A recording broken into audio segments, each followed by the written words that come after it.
Sometimes the smallest sound can echo louder than a gunshot. It began with a cough, quiet, ordinary, easily missed. But in a crowded London drawing room, that one sound made Sherlock Holmes freeze mid-sentence. He turned, eyes sharp, as if he'd just heard the truth whisper through the air. Everyone else heard noise. Holmes heard the confession. Welcome to my channel, where every story pulls you into a new mystery.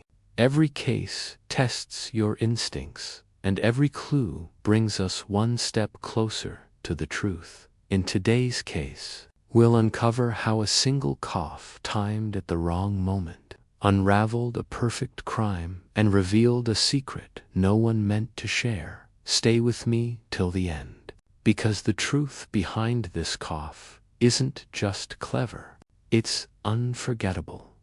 Before we begin, hit that subscribe button and tell me in the comments where you're tuning in from. I love knowing which corner of the world my fellow detectives are watching from. Now, grab your cup of tea and get comfortable, because today's case will prove that even a breath can solve a mystery. Chapter 1: The Impossible Cough in Hanover. Place it is with a peculiar cough that this most unusual affair began, a sound so incongruous to its surroundings, and yet so oddly timed that it would later prove to be the fulcrum upon which the entire case would turn. But at the time, neither I, Dr. John Watson, nor indeed Holmes himself, could have foreseen how the echo of a single, rasping breath on a rain-slicked London street would unravel a mystery that baffled even the seasoned minds of Scotland Yard.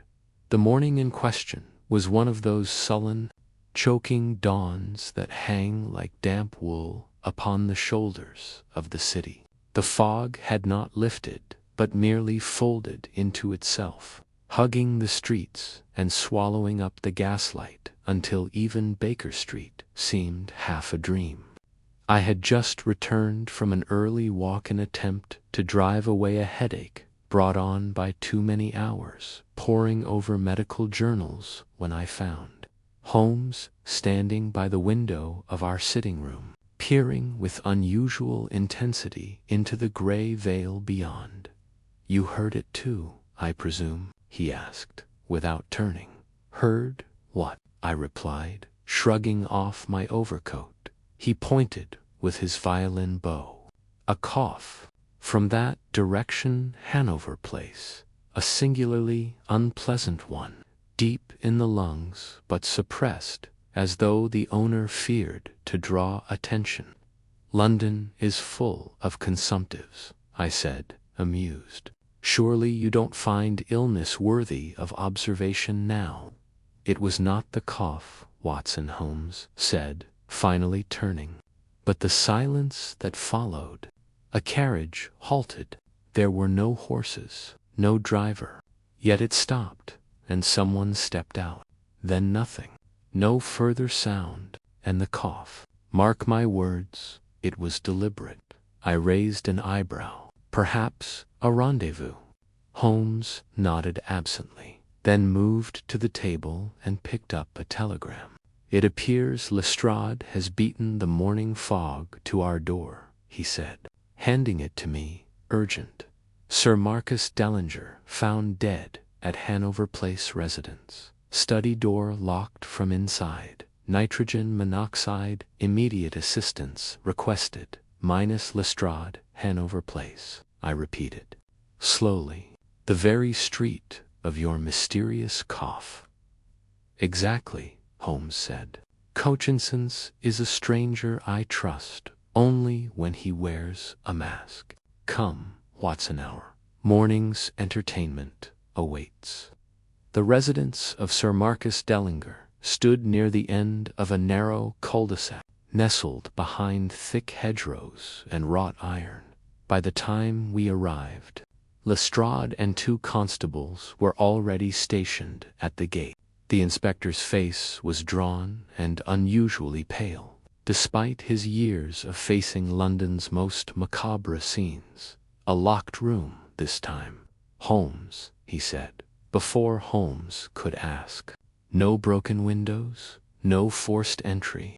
Servants swear the door was sealed when they found him. No one entered or left. Then I suppose he died of natural causes in solitude, Holmes remarked, striding forward. Lestrade gave a nervous chuckle. He was shot. In the heart. With his own dueling pistol. The study was a handsome chamber of dark mahogany and leather, its French windows sealed, the curtains drawn. Sir Marcus Dellinger sat slumped in a green armchair by the fire, eyes wide and frozen in what struck me as surprise more than fear.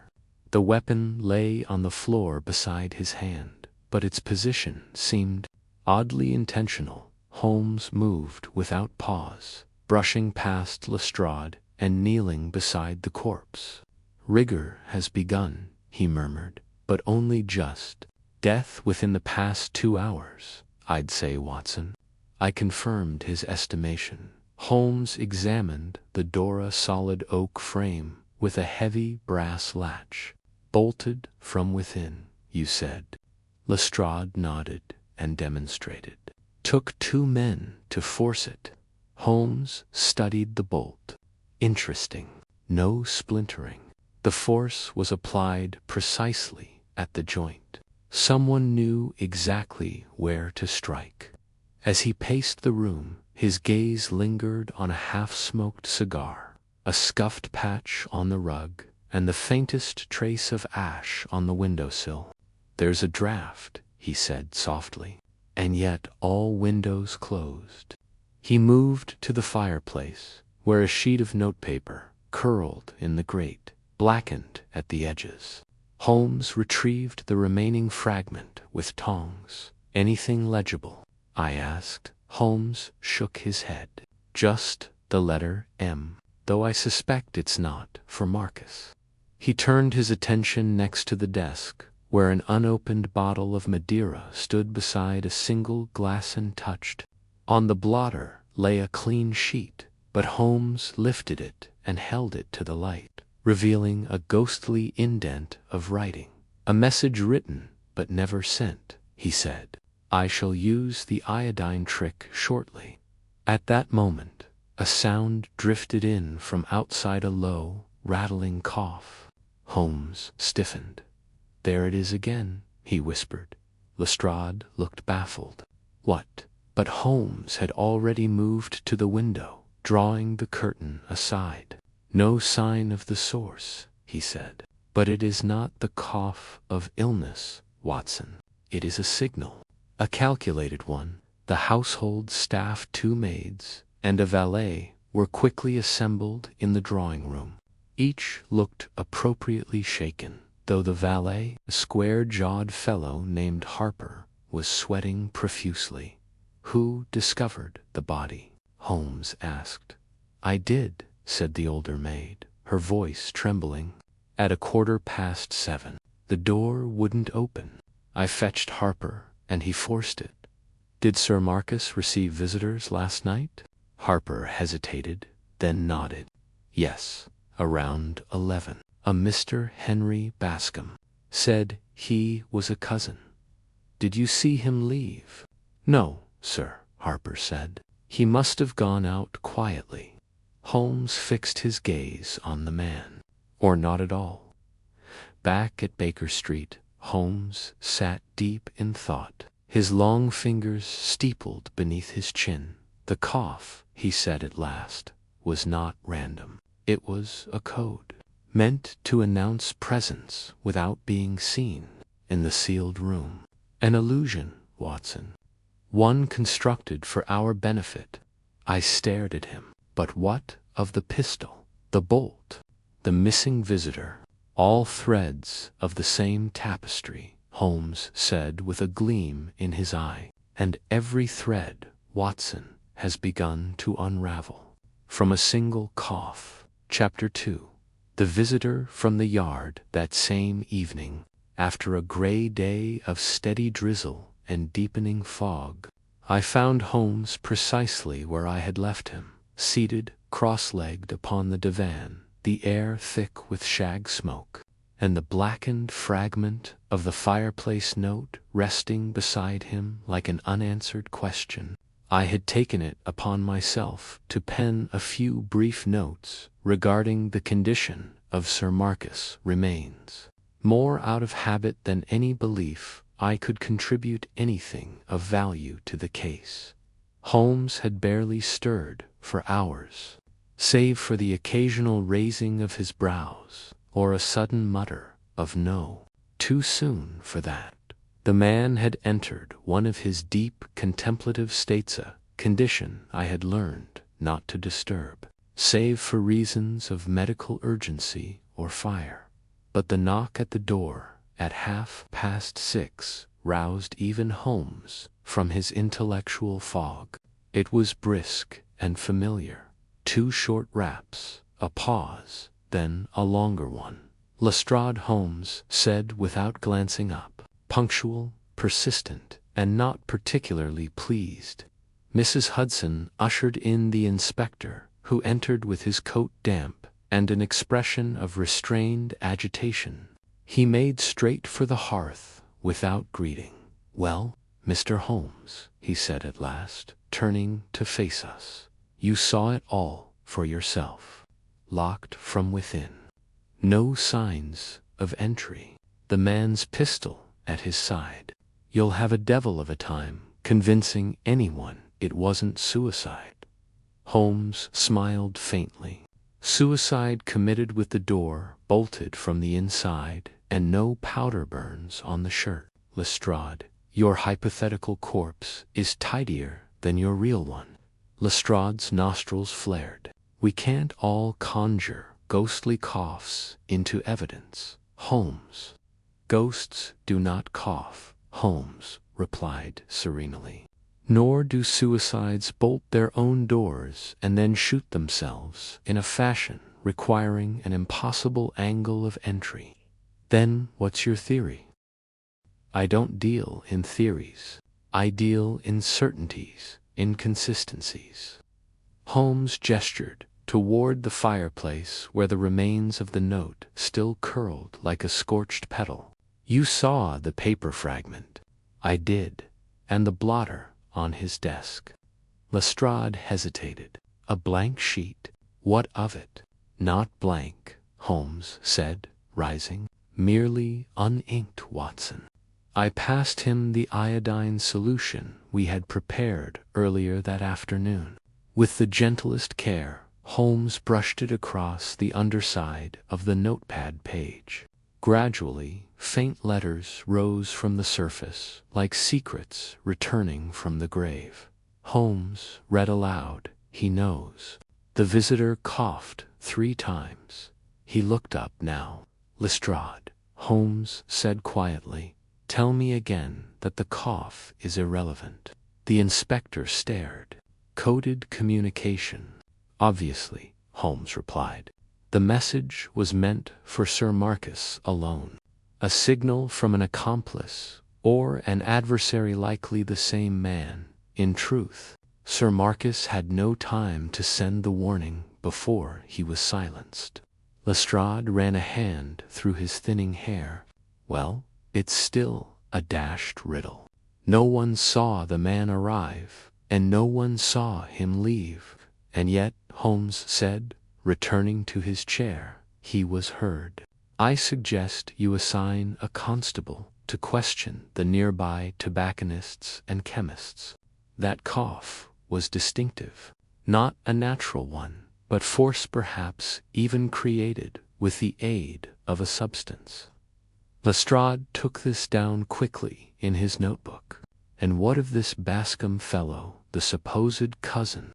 "A lie, I suspect," Holmes said. "Sir Marcus had no known cousins. I confirmed as much with Burke's peerage while you were busy posing at the crime scene." Lestrade sighed. "Then what in blazes was the man doing there?" "That," Holmes said with a spark in his eye, is what we shall find out." After the inspector departed with a measure of reluctant respect, I poured Holmes a modest glass of claret and sat opposite him. Outside, the fog coiled around the street lamps like slow smoke. "I confess, Holmes," I said, "the whole affair feels like a trick box, each layer more confounding than the last. What do you truly make of it?" Holmes tilted his head. "The cough, Watson. It was a summoning. The locked door flourish. The death a necessity, and the motive hidden still," he admitted. "But I am confident we are circling it." He paused, then added thoughtfully, "There is something about the room itself, its orderliness, the way the objects were arranged. It was as though the killer wanted us to see the scene in a very specific way." "You think it was staged?" "I think it was, curated." I shivered slightly, despite the fire. Holmes leaned back, lacing his fingers. "Tomorrow I shall visit the offices of Dellinger and Craythorne, the shipping firm Sir Marcus managed. There, I believe, we shall find the thread that leads us out of this maze." He extinguished his pipe and turned toward the violin resting beside him. A moment later, the first soft notes of a mournful batch, sweet, drifted through the room, curling through the haze like the final breath of a man who had tried to speak and failed. Chapter 3. The first clues. A scene of deception. The following morning, we made our way through the mists of an early London that still clung to its cobbled silence. The streets near Bishopsgate were beginning to stir, the first carts of produce rattling over slick stones, the coalmen grumbling in chorus, and here and there the call of a paper boy chasing away the morning's hush.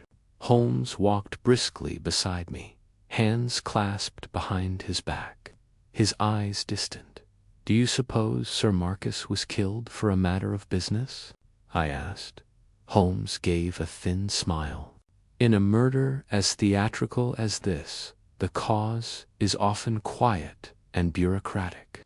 We arrived at the offices of Dellinger and Craythorne, a handsome structure tucked between the massive stone shoulders of two banks. The brass placard on the door was polished to a military gleam. Inside, a thin man with auburn side whiskers greeted us nervously. "I am Mr. Craythorne," he said after Holmes gave his name. "This is a terrible affair, Mr. Holmes. We're still reeling. Marcus and I worked together nearly 20 years. Then perhaps you'll forgive the directness of my questions," Holmes replied. "Tell me, did Sir Marcus have enemies here? Rivalries? Grievances left to fester?" Craythorne looked genuinely surprised. "Good heavens, no. He was rigid, yes, impossibly punctual, but no one hated him, not even the staff." Holmes asked. Craythorne hesitated. "I suppose, if you pushed me to confess, he had a tense relationship with our junior partner, Mr. Neville Pratt. He was dismissive. Sir Marcus didn't tolerate mistakes, and Pratt had a rather creative interpretation of expense accounts." Holmes's eyebrows lifted. "Would you call it fraud?" "Not provable fraud," Craythorne replied delicately, "but Sir Marcus threatened to remove him from the board." Holmes turned to me. "Watson, kindly note the name. Has this Pratt been in the office since the murder?" Holmes asked. "He left town 2 days ago. Said he was visiting his sister in Croydon. We've not heard from him since." Holmes said nothing, but his eyes gleamed. "Would you be so good as to show me Sir Marcus's office?" The late baronet's private chamber was an echo of the man himself, severe, tidy, and surgically organized. A globe sat upon a sideboard. The desk bore a silver inkstand, precisely aligned with the edge. Above it, 2 ledgers had been neatly stacked, their corners crisp. Holmes walked the room like a man reading a language no one else could see. He touched the woodwork, examined the carpet for scuffs, studied the waste bin, then paused at the desk. Here, he said, pointing. A small drawer had been opened and left slightly ajar. Inside, I saw a folded letter bearing a wax seal. Holmes opened it with gloved fingers. "It is unsigned," he murmured, eyes scanning. "You have one more chance to correct the ledger entries. Do so before I come calling." He folded the letter and handed it to me. The handwriting, though disguised, trembles at the base of its letters. Anxious. This is a threat, made in desperation, not confidence. I nodded. From Pratt. Holmes didn't reply. Instead, he walked to the globe and spun it gently. "South America," he muttered. "Beg pardon." Sir Marcus had recently completed a trade agreement with a rubber supplier in Uruguay. See, here this pin was recently inserted. The brass is untouched by age, and the contract may have been worth a small fortune, particularly if someone believed they were being denied their share. We returned to Baker Street by early afternoon, and Holmes vanished into his chemical corner with barely a word. I took the opportunity to review my notes, which now included a second letter, the threatening one from the office drawer, and the iodine-developed message from the study. Holmes' suggestion of a staged murder seemed to grow more plausible with each discovery. By the time I had finished drafting my thoughts, Holmes emerged with a faint smear of soot across his cheek and a glint in his eye. "The paper used in the letter," he announced, "was of a particular make, monarch laid, watermarked, and distributed solely through Cartwright Stationers in Aldgate." He handed me a card with a name hastily jotted in pencil. "They recall selling a bundle to one Harvey Lind, a solicitor with offices not far from Hanover Place, a name, I suspect, that has not yet entered the police's vocabulary."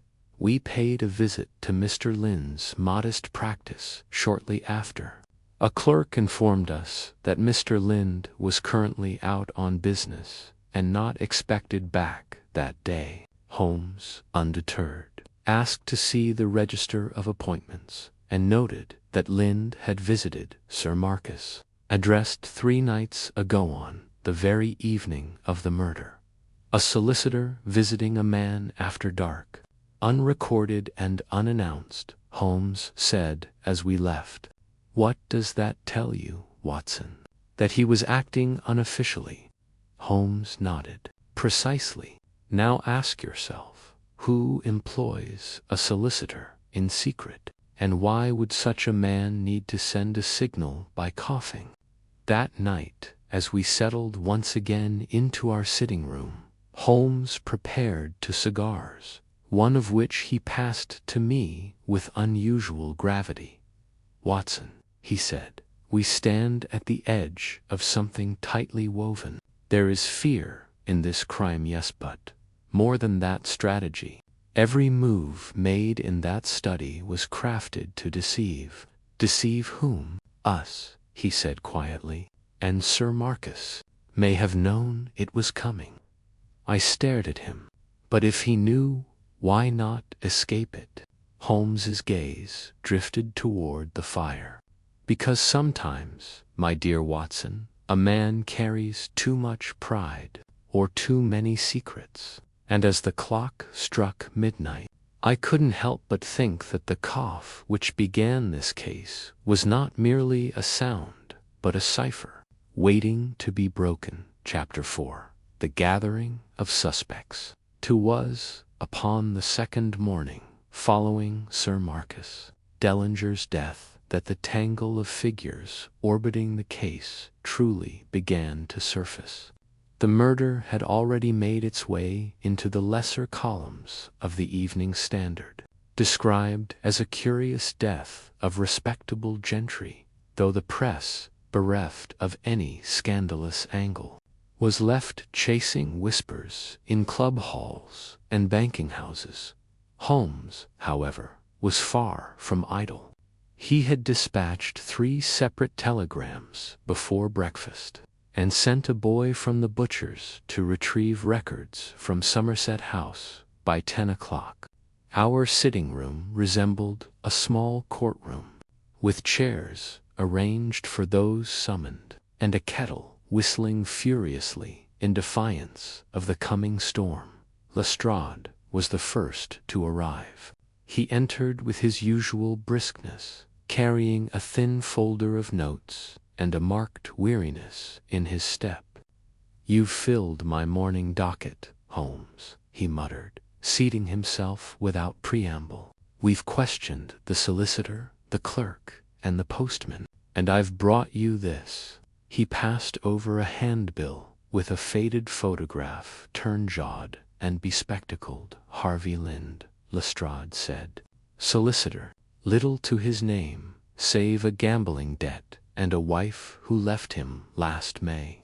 Holmes perused the image without expression.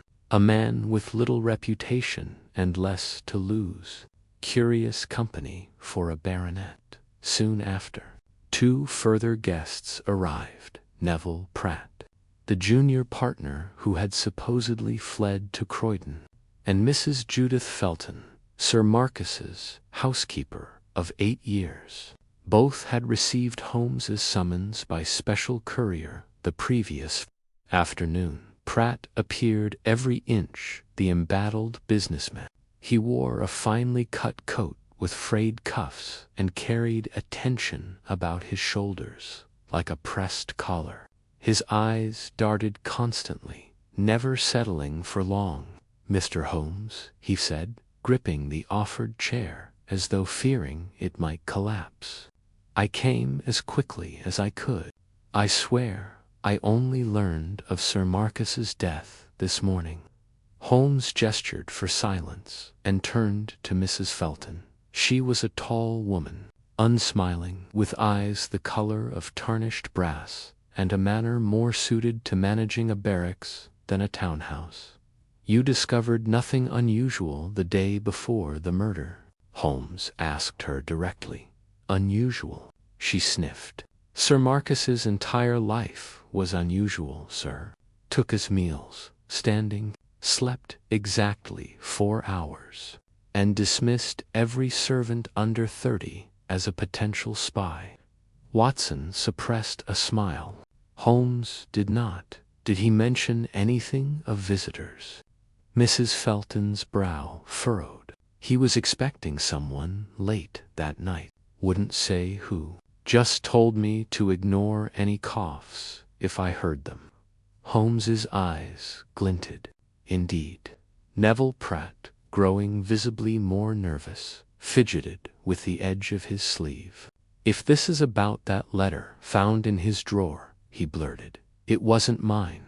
I never threatened him. He and we had disagreements, certainly, but nothing criminal." "No?" Holmes asked. "Even after he accused you of altering the Uruguay shipment logs?" Pratt's mouth opened, then closed. "That was a misunderstanding. He misread the ledgers twice." There was a moment of silence. Pratt's knuckles whitened against the arm of the chair. Holmes turned back to Lestrade. "And Mr. Lind still refuses to say why he visited Dellinger that night," Lestrade said with a scowl. "Claims it was a matter of conscience." Holmes rubbed his chin. "Conscience can be a dreadful motivator." He paced briefly, then looked again to Mrs. Felton. "Tell me, Madam, the morning of the discovery, were all the windows still locked?" "I can only speak for the study, sir." "That window was secured from the inside, bolted and latched, Same as always. Curious, Holmes murmured. Then how did the ash get onto the sill? I can't say, sir. But Sir Marcus did smoke at the window. Not that morning, Holmes said quietly. There was rain in the night. The sill was dry, but the ash rested on top of moisture. Someone opened it after the storm, and briefly, after the suspects had departed, Holmes remained silent for some time.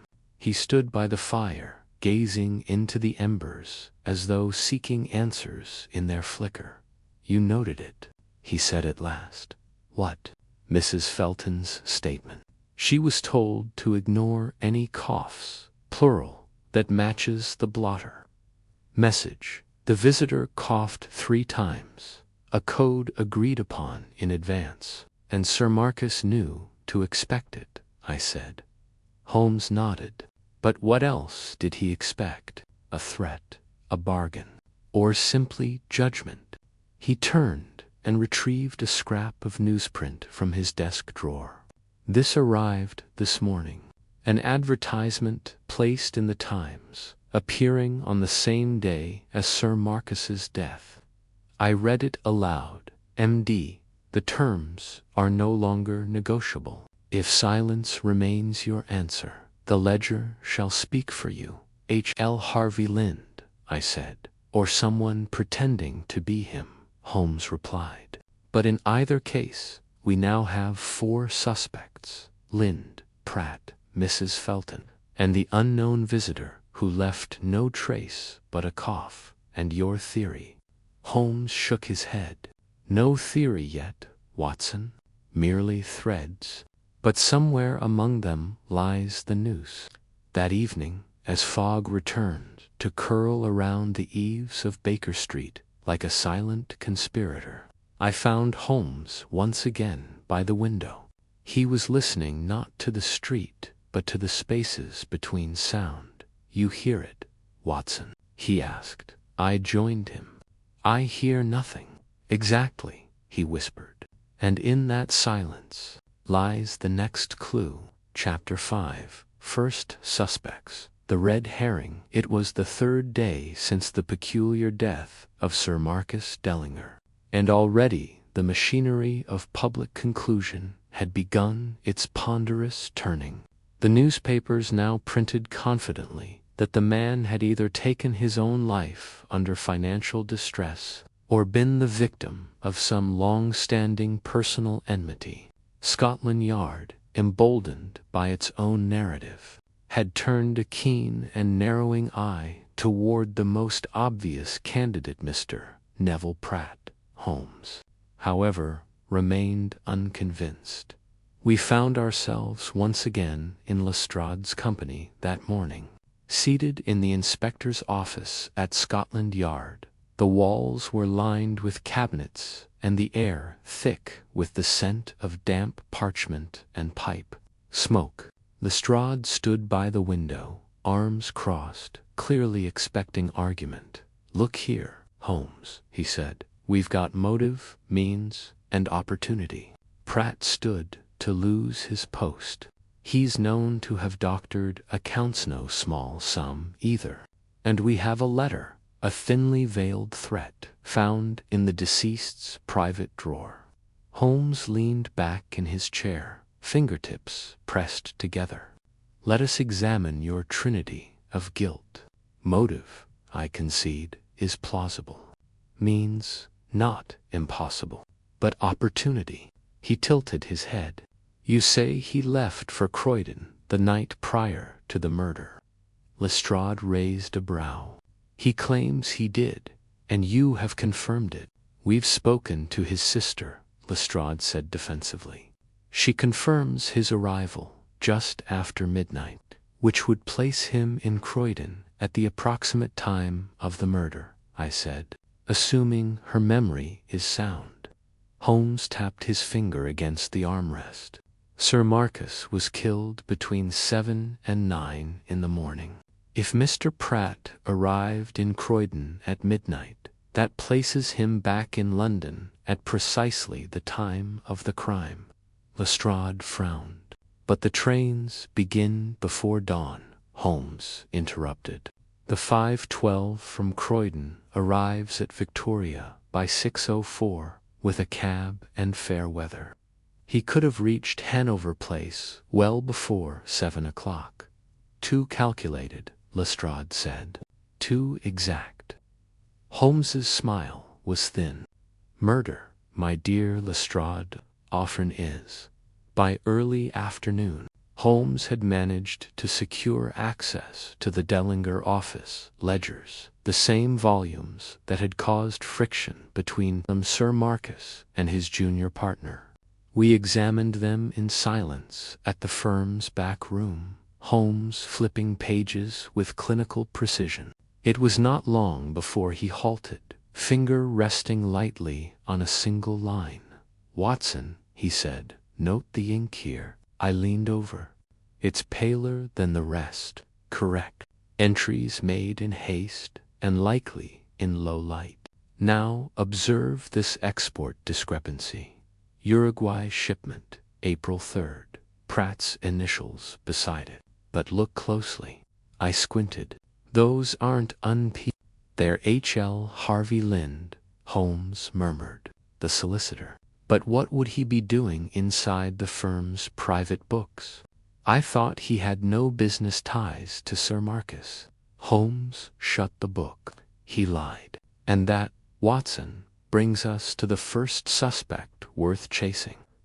That evening, we paid a second visit to Harvey Lind's modest legal office off Lincoln's Inn. The man himself answered the door, dressed in a brown coat too fine for his surrounding, and with the wary look of someone perpetually at the edge of embarrassment. "Mr. Holmes," he said flatly, "you have a habit of reappearing."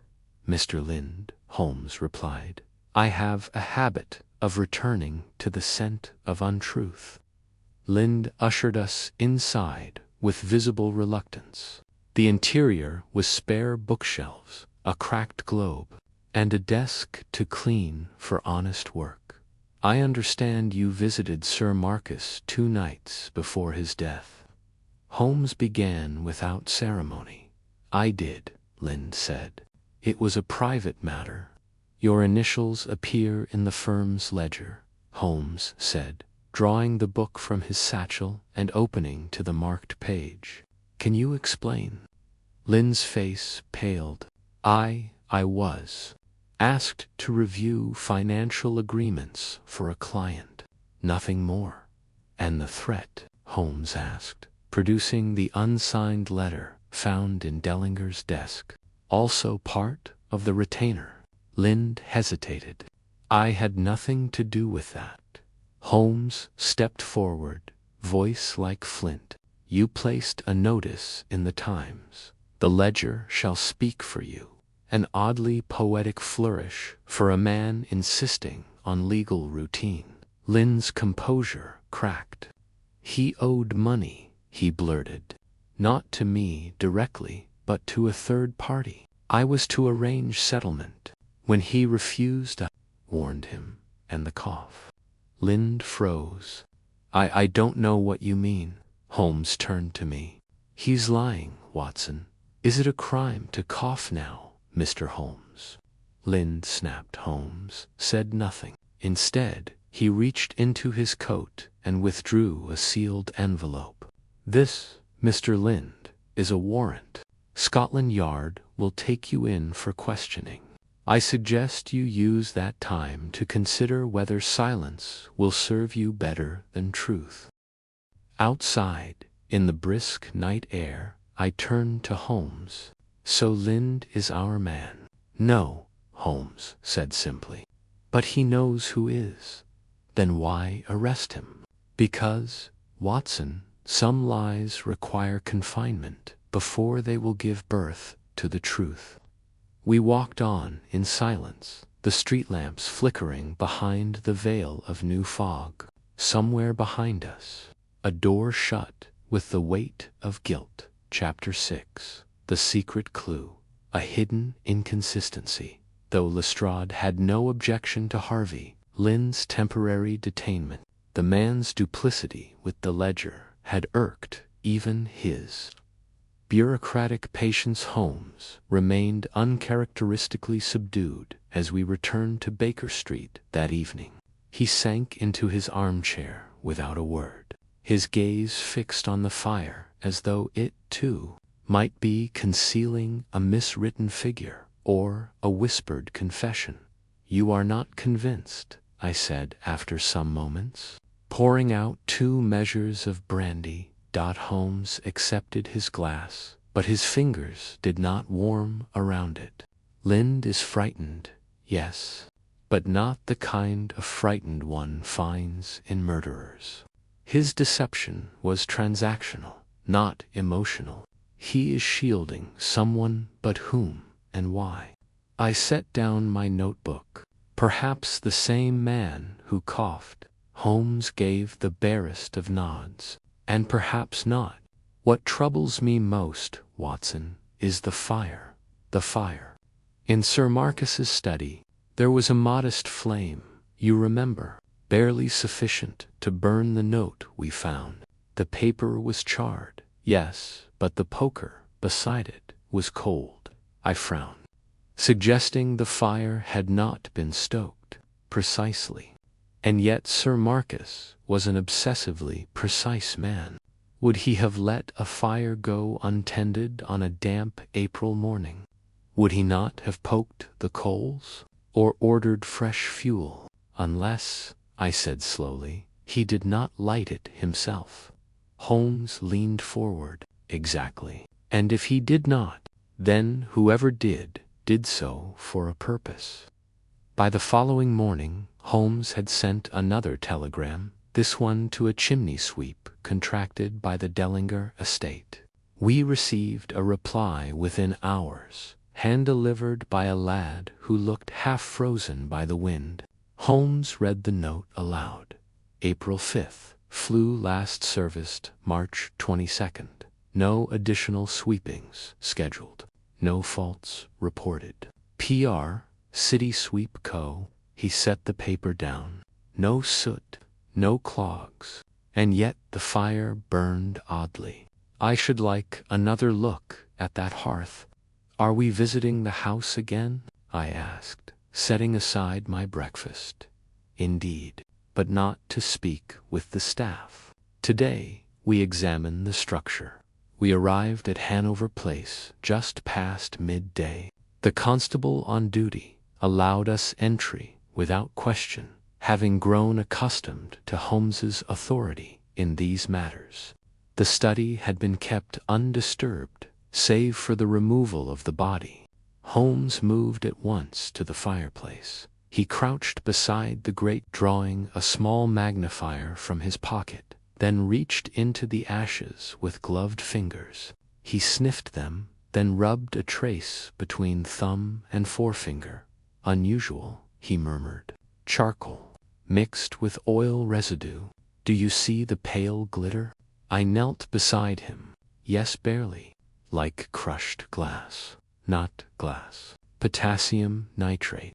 A compound sometimes used to ignite a controlled fire quickly." "A signal?" I asked. "Or a distraction?" He rose, brushing his coat. "Watson, I require your medical opinion." "Gladly." "If one wished to simulate the odor of cordite burnt gunpowder without actually discharging a weapon, what might one employ?" I considered. "Sulfur, certainly. A touch of saltpeter. Possibly crushed match heads or fireworks. But why simulate it?" "To stage a scene," Holmes replied, "and to mislead the eye, or rather the nose." On our return to Baker Street, Holmes requested that I draft a list of all deliveries received by the Dellinger household in the 2 days prior to the murder. I sent a note to Lestrade, who returned promptly with the requested document. Among the routine items, coal, meat, and correspondence, one entry stood out. "Parcel, delivered by private courier. No sender listed." Holmes tapped the line thoughtfully. "Let us suppose, Watson, that this parcel contained the components for the fire, the nitrate, the charcoal, the means to disguise the scene. To what end? To construct a lie. Sir Marcus may not have been shot at all. I stared at him. You mean the wound? You examined the body. Entry wound clean, yes. But did you notice any tattooing? Any powder burns? I shook my head slowly. None. I attributed it to the type of weapon, dueling pistol at a short distance. And yet, Holmes said, rising, I believe no shot was fired. That evening, we made a surprise visit to Dr. Collingridge, the police surgeon who had conducted the official post-mortem. He greeted us in his study, a small room lined with specimen jars and paper-thin medical tomes. His spectacles fogged slightly as Holmes outlined his theory. No projectile, the surgeon repeated. Impossible.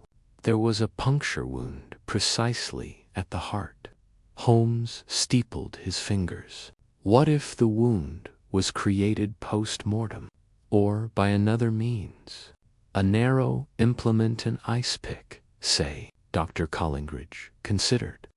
There was little hemorrhage, now that I reflect on it, less than one might expect for a heart wound, and the edges were neat, too perfect. Holmes nodded grimly. Then I suggest we order an exhumation. With proper observation, as we left the surgeon's quarters, Holmes remained silent for some distance. At last he spoke, his voice low. We have focused so much on the locked room, Watson, that we failed to see it as a theater. The door was bolted, yes, but by whom and when? You believe the bolt was part of the ruse. I believe the entire room was prepared.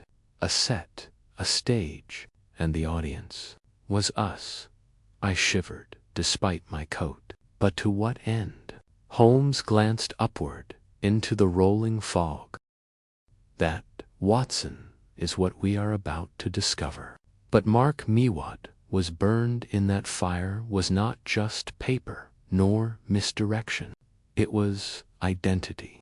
Someone masked their hand completely, but left behind one contradiction to many. Chapter 7. The crime grows stranger. The following morning dawned wet and listless, the fog lingering like a stain upon the city's breath. Holmes, however, was already pacing when I emerged from my room. Breakfast untouched, and the hearth in our sitting room cold as stone. We're losing time, he muttered as I entered. Not to the investigation, but to whoever orchestrated it. You mean the murderer? Holmes stopped, his eyes sharper than the rain tapping the window pane.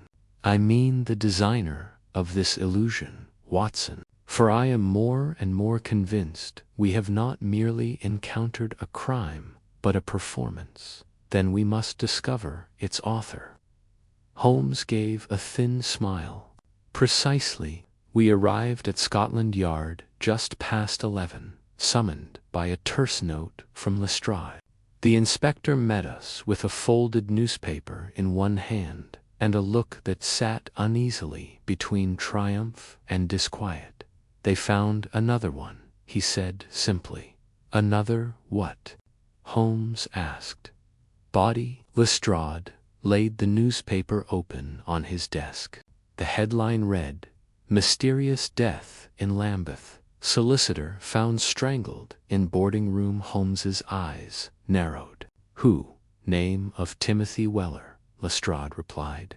Former legal clerk. Found yesterday evening by his landlady. Strangled with a curtain cord. Room was locked from the inside.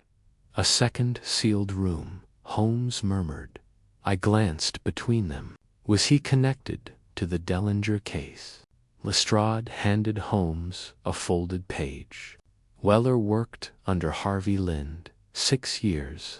dismissed quietly in '99 after a disagreement over a shipping contract. Holmes's face grew taut. Which company? Lestrade tapped the page. Dellinger and Craythorne. We proceeded at once to Lambeth, where the constables had cordoned off the modest boarding house on Claverton Street. The room in which Weller had died was cramped and reeked faintly of coal smoke and old wool. The bed had been stripped, but the cord from which he'd been strangled still lay coiled upon the floor like a discarded snake. Holmes crouched beside it, inspecting the knot. Simple, efficient, he muttered. No signs of struggle. None, said the young officer beside him. No bruising on the hands or arms. Just the mark on the throat. Holmes rose and moved to the writing desk beneath the narrow window. He opened the top drawer and retrieved a single slip of paper. On it was a Hafferton note. To whom it may concern, I have seen something I should not. I tried to do right, but it ended there. Holmes examined the pen nib, then sniffed the ink bottle. Still fresh, he murmured. He was interrupted. By whom? I asked. Holmes said nothing. Instead, he ran his fingers along the edges of the window frame, then stepped back and looked up. The window opens outward, he said, but the sill. Watson, do you see? I knelt beside him. A faint smear of something dark clung to the bottom pane. Holmes touched it and raised it to his nose. Charcoal dust, he said. Someone was here before the body was found. Lestrade furrowed his brow. You mean the killer escaped through the window? No, Holmes replied, straightening. I mean the killer entered after the death to collect something. We returned to Baker Street in silence, each of us grappling with the weight of a second locked-room death.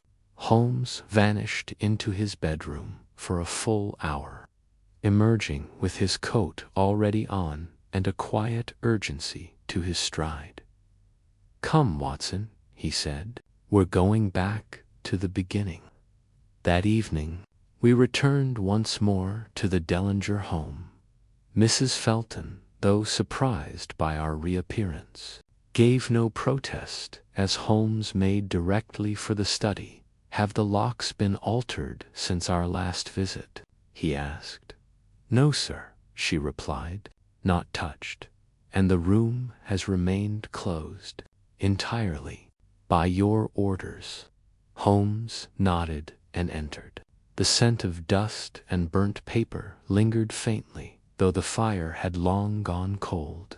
He walked slowly, deliberately, from the chair to the window, from the bookshelf to the hearth. Then he paused before the desk and touched the inkwell. Watson, he said softly, do you recall the blotter? Yes. He opened the drawer and withdrew it again, but this time he flipped it to reveal its reverse side, an impression. Very faint, he laid a clean sheet of paper over the indentations and carefully shaded it with a graphite pencil. As the markings darkened into words, we both leaned in to read, If anything happens, see Weller. He has the originals. My stomach turned. Sir Marcus left this message before he died. Holmes's face was grim, and someone else found it after. Back at Baker Street, Holmes dropped heavily into his chair and stared at the note for a long time. 2 men, he said finally. One dead by a staged gunshot, the other silenced after trying to speak. Both tied to the same firm. Both had contact with Harvey Lind. I nodded.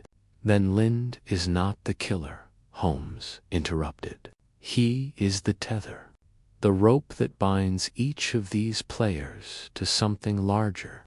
Then what do we follow now? Holmes exhaled slowly. We no longer chase the man with the cough. We chase the man who never made a sound.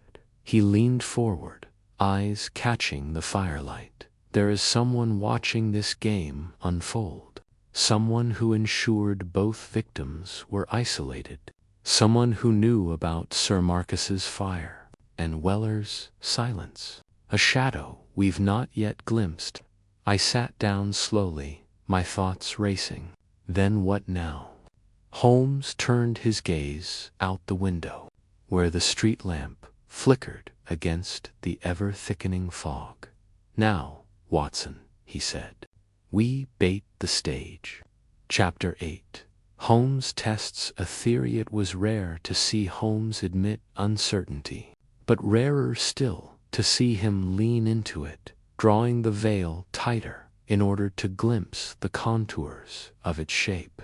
For 3 days, he barely stirred from Baker Street. Yet the activity within our sitting room was feverish. Telegrams arrived by the hour, maps were unrolled across the carpet, and Holmes moved among them like a chess master setting pawns before unveiling a trap for a rival unseen. On the 4th morning, he rose with a glint in his eye.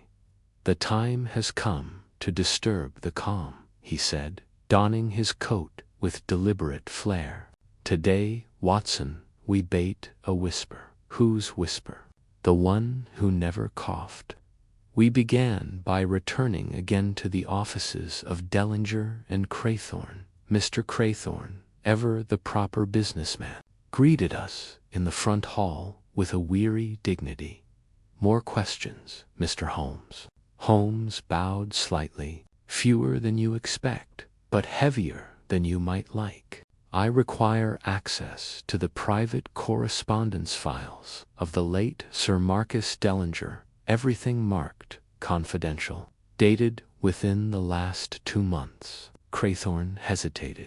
That would be irregular. Holmes removed a folded sheet from his coat pocket. And this is a letter of judicial authorization, irregularly expedited by Scotland Yard. With some reluctance, Craythorne led us into the back archive room. Holmes moved quickly, examining envelopes, letterheads, initials, and postmarks with surgical speed. After half an hour, he withdrew a single letter, sealed but unaddressed. This one was never posted, he murmured. He opened it gently, revealing a single, tightly written page in Sir Marcus's hand. I watched Holmes read it silently, his eyes narrowing with each line. When he reached the end, he whistled softly and passed it to me. It read, "To the party behind the Uruguay accounts, you have made your position clear. I have amended the books as requested, though I warn you this will not stand indefinitely. If anything happens to me, the clerk knows where the originals are. I will not be silenced forever." MDI exhaled. So he did know. He was covering up someone else's manipulation of the books. Holmes nodded. Yes, and willingly, if reluctantly. What's remarkable is that he altered the ledgers to protect someone. But from whom? The law. Or someone more immediate. That evening, Holmes took an uncharacteristically theatrical turn. Watson, he said, prepare for a performance. He drafted 3 identical letters by candlelight, all written in a slightly trembling hand meant to imitate the late clerk Timothy Weller. Each read, "To whom it may concern, I no longer trust the authorities. I know who was behind Sir Marcus's death. I kept copies of the ledgers and correspondence. I have hidden them where they will be found if anything happens to me. TW, what's the purpose of these?" I asked, examining the forgeries. "To spread fear," Holmes said, "not among the innocent, but among those who have been watching, waiting to see if someone like Weller might speak from beyond the grave over the next 24 hours. Holmes ensured each letter was planted carefully. One slipped into Mr. Craythorne's Morning Post. another delivered to Harvey Lynn's solicitor, and the third posted to the Daily Telegraph, where Holmes knew the editor would leak it before verifying its origin. Within the next day, London's financial elite buzzed with curiosity. Whispers of ledger tampering, coded signals, and hidden evidence began circulating through drawing rooms and dining clubs. But it was the response Holmes anticipated from the shadow he had not yet named, and it came curiously enough through a knock at precisely 8:30 that night. Mrs. Hudson showed in a visitor. He was tall, expensively dressed, with graying hair, an expression carved from marble, and eyes that spoke of calculation. Holmes rose to greet him, already knowing who he was. "Mr. Erasmus Stilwell," Holmes said calmly, "senior investor of the Anglo-Pacific Shipping Consortium and former silent partner of Dellinger and Craythorne." Stilwell inclined his head slightly. "You've done your research, Mr. Holmes." Holmes gestured to the seat opposite the fire. "And you've responded to bait most efficiently. Would you care to explain your connection to Sir Marcus's death, or shall I?" Stilwell settled himself into the chair, crossing one leg over the other. "You're bluffing, am I?" Holmes retrieved a single slip of paper from his writing desk, one of the mock letters he'd written earlier, and laid it in Stilwell's view. Stilwell's nostrils flared. "Ever so slightly, you see," Holmes said, pacing slowly. "Sir Marcus was under financial pressure, but not from Neville Pratt, not even from Lind. He was being squeezed by his firm's hidden creditor, a man who could not afford to be named in an international ledger dispute involving a falsified contract in Uruguay." Stilwell did not reply. Holmes leaned in. "You used Harvey Lind to send threats. You forced Sir Marcus to stage a suicide if he could not meet your demands. When he resisted, you killed him, made the room appear sealed, and used a chemical to simulate gunfire. You then retrieved the letter from the hearth and removed the original ledger pages. You're guessing." Holmes smiled faintly. "Not at all. Because in orchestrating the second murder, Timothy Weller, you made a mistake." Stilwell's jaw shifted. "What mistake?" Holmes turned toward the mantel, the window pane. "You wore gloves, but you pressed against wet soot and left a print. Scotland Yard is testing it now." The silence was complete. Then Stilwell stood, brushing imaginary dust from his lapel. "You can't prove motive." "Oh, I think Watson and I will manage," Holmes said quietly, "especially once we search the vault of Anglo-Pacific and uncover the original consignment agreement." Stilwell gave a long, low breath, then turned and walked from the room without another word. After the door closed, I stared at Holmes. That was reckless. What if he flees? Holmes shook his head. "He won't. He'll spend the night shredding everything he ever touched, and in doing so, he'll make noise.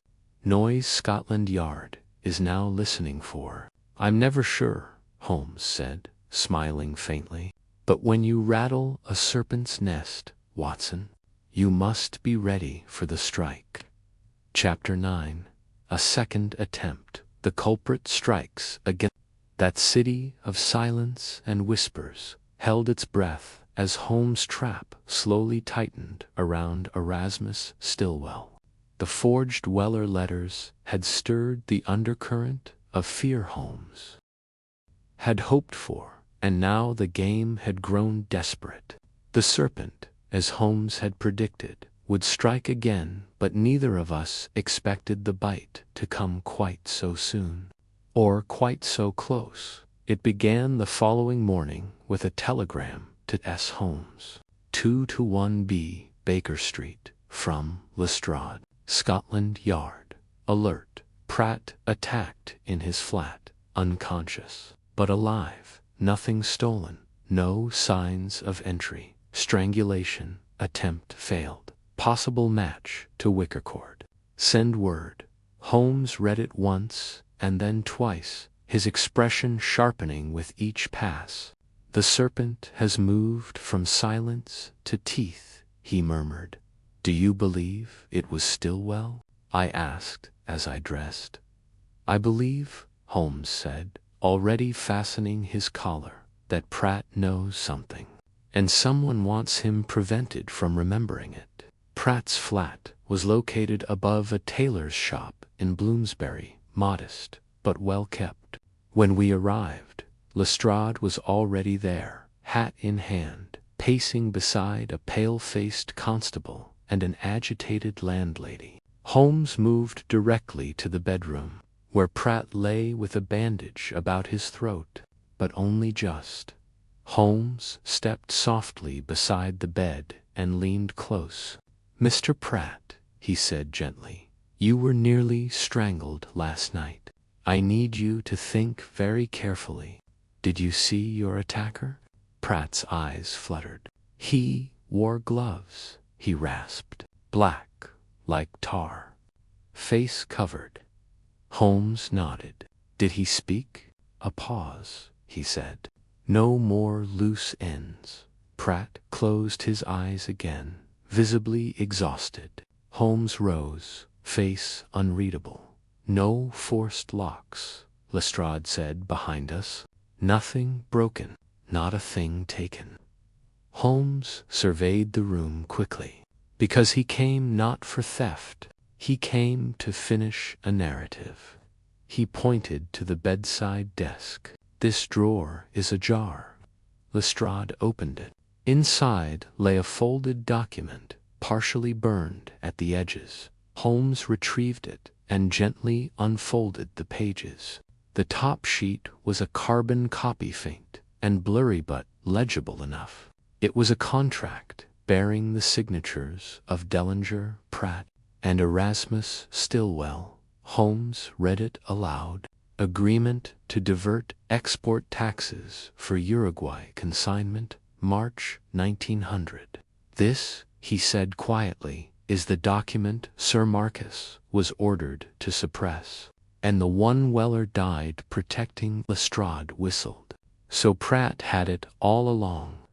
No, Holmes said. He had a copy.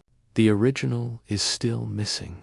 But this alone is enough to establish motive. Lestrade looked up. Then Stillwell panicked. He tried to eliminate Pratt, just like Weller. Holmes nodded grimly. But we interrupted the cycle. Now the man behind this will escalate. That evening, Holmes became more focused than I had seen him in days. He refused dinner, dismissing it with a wave, and instead spread out every map, note, and transcript we'd gathered since the case began. I watched as he drew connections, not with pins and thread, but in his mind, till the pattern emerged like a face behind a veil. Watson, he said, suddenly rising, I must speak with Mrs. Felton, the housekeeper. Holmes nodded. She knew about the cough. She managed the study. She saw the correspondence. And yet she has said precious little. We returned to Hanover Place under the pretext of retrieving a personal item of Sir Marcus's. Mrs. Felton met us in the front hall, her iron composure intact. You've returned again, Mr. Holmes. Yes, Holmes said pleasantly. Just one final matter.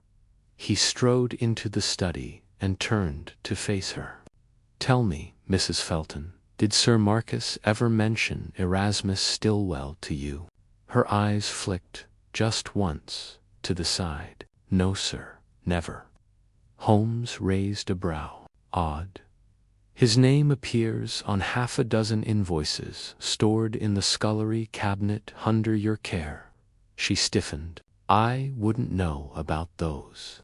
They were sent to Sir Marcus directly. Indeed, Holmes said, but someone delivered them, and someone intercepted them before the fire. I beg your pardon. Holmes stepped forward. You knew, you saw. You burned the letters, didn't you? Not the killer you. Sir Marcus trusted you, perhaps even confided in you. But when you realized what he was involved in, Mrs. Felton's expression cracked. He was going to ruin everything. You mean the firm. I mean all of us, she said. You don't understand what Stillwell was threatening. He said there would be arrests, reputations destroyed. Sir Marcus panicked. He asked me to hide the files. Then he changed his mind. And you tried to destroy the evidence before Stillwell could use it. She nodded slowly. I thought it would end there. But then Timothy Weller turned up, asking questions. Holmes's voice was cool. So you told Stillwell. I thought he'd buy him off, she whispered. Not that. Outside, under the street lamp, Holmes lit a cigarette with shaking fingers. So now we know, I said. Holmes shook his head. We know part. Mrs. Felton is complicit, yes, but she didn't kill Weller or attempt Pratt's life. Stillwell did. Holmes exhaled slowly. Yes, but he had help. Someone who knew the house. Someone who staged the scene, who... Holmes turned toward me. The one we have yet to see. He stepped into the fog with finality. The one who coughed. Twice, not 3 times. Chapter 10. The true motive begins to surface. The mist was especially thick that night, curling in silver veils along the rooftops and swallowing the gaslights before their glow could touch the pavement. Holmes stood at the window of our sitting room, motionless, his arms folded tight against his chest. The final traces of the day's storm clung to the glass, but Holmes's attention was turned inward, wrestling with the final knot of the mystery. I broke the silence. You said the cough was only twice. Holmes nodded slowly. Yes, Watson. Mrs. Felton let it slip when she said Sir Marcus told her to ignore any coughs. But the note in the blotter clearly stated 3, which means the person who burned that message didn't know the true signal. I frowned. So the message was intercepted, but misinterpreted. Exactly. That error reveals the intruder acted without complete knowledge of the code. A powerful error, Watson, one that narrows our field considerably. Holmes turned and moved to the sideboard, retrieving a stack of correspondence. After Felton's confession, he continued, I reviewed the full list of household staff dismissed by Sir Marcus in the past year. Most were let go for trivial infractions. But one under valet named James Burrow was discharged for inappropriate questioning of private letters. Intercepting the mail, I said. Precisely. I had his address delivered by this afternoon's post. He resides now in Whitechapel, under the name James Bellamy. We arrived on Spinner's Row after dusk. The building was a crumbling affair, with peeling paint and windows permanently dulled by soot. A boy on the stoop offered to guide us up for Holmes paid without a word. Burrow opened the door after the second knock. His clothes were rumpled, his eyes bloodshot, and his hair unevenly cut as though by his own hand. Recognition flickered in his gaze and then immediate retreat.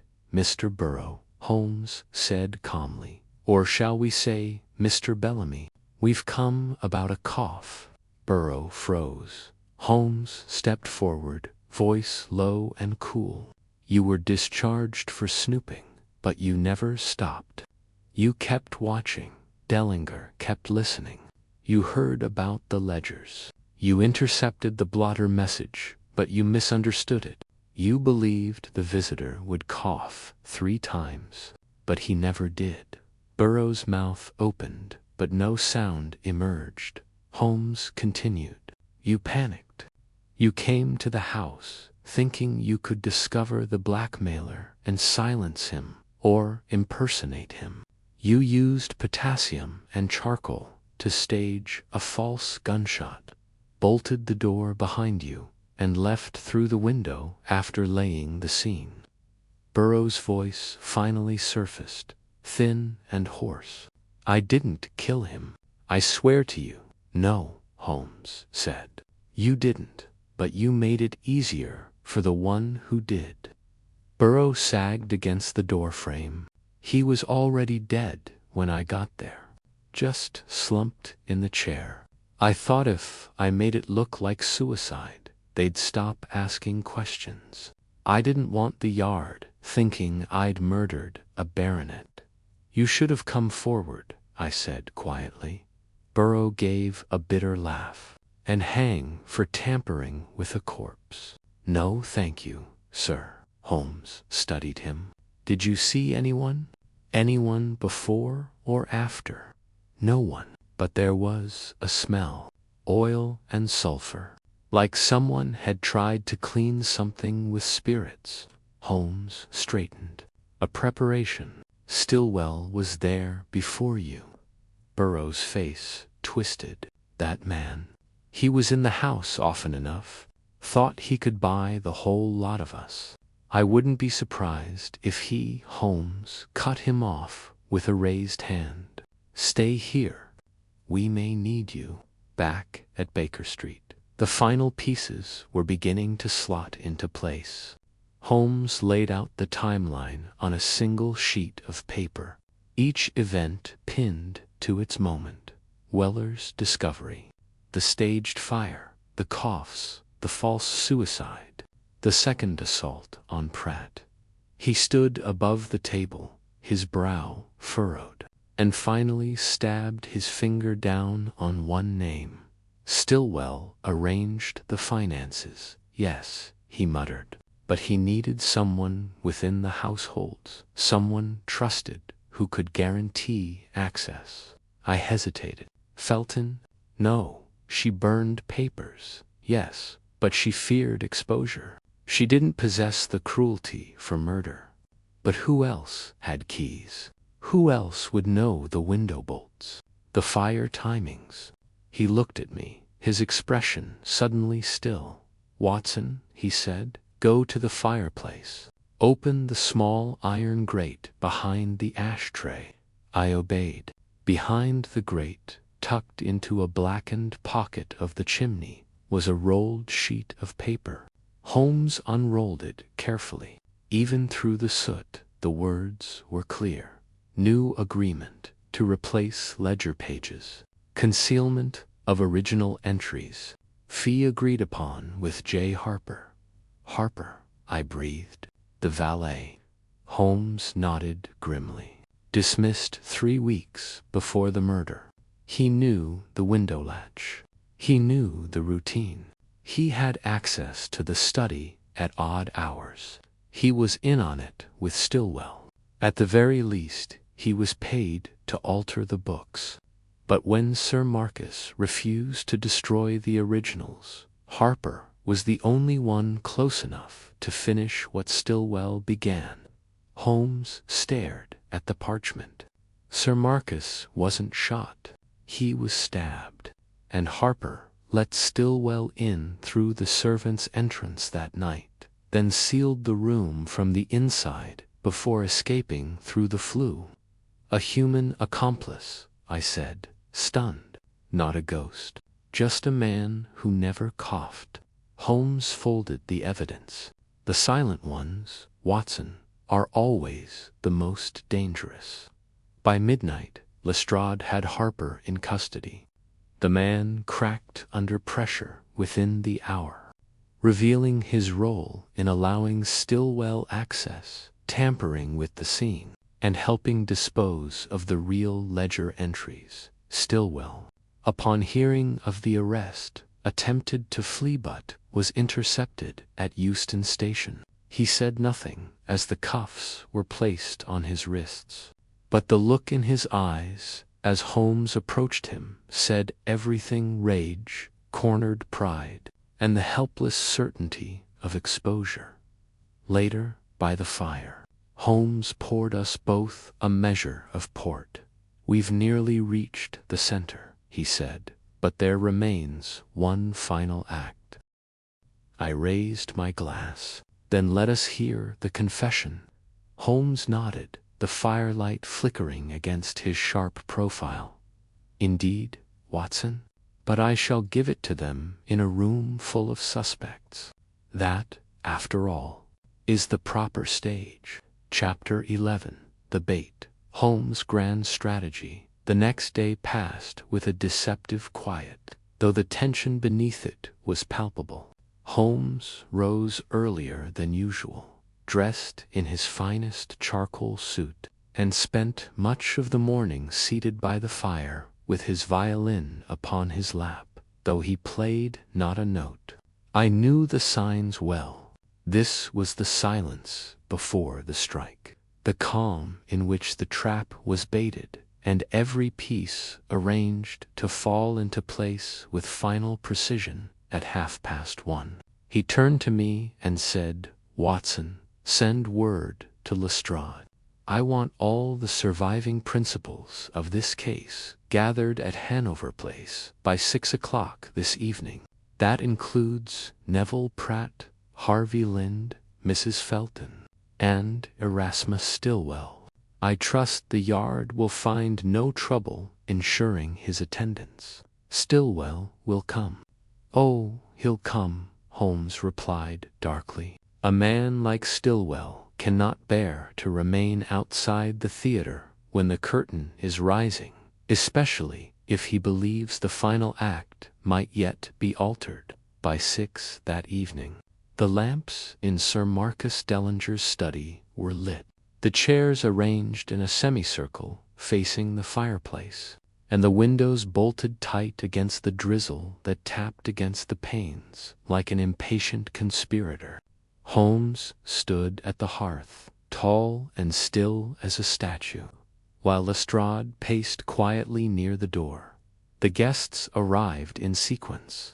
First, Neville Pratt, his bruises faded but his posture still cautious. Then Harvey Lind, pale and perpetually blinking, as if adjusting to some private storm. Mrs. Felton entered last before, Stillwell her arms tightly crossed and her gaze fixed squarely ahead. Then came the final figure, Erasmus Stillwell, flanked by 2 constables, his coat impeccable, his cravat spotless, his smile insufferably calm. "Mr. Holmes," he said coolly, "this arrangement resembles more of a stage play than an investigation." Holmes inclined his head. "Indeed, the play is nearing its conclusion." Stillwell took his seat with an almost theatrical flourish, casting an amused glance about the room. "Then do tell us who, in your drama, wears the mask of guilt." Holmes stepped forward, his voice composed and deliberate. "Gentlemen, madam, you have all, in varying degrees, been touched by the death of Sir Marcus Dellinger. Some were involved by accident, others by deceit, but only 2 in this room bear true knowledge of the crime that was committed, not merely in method, but in motive." He turned toward Mrs. Felton. "You burned documents.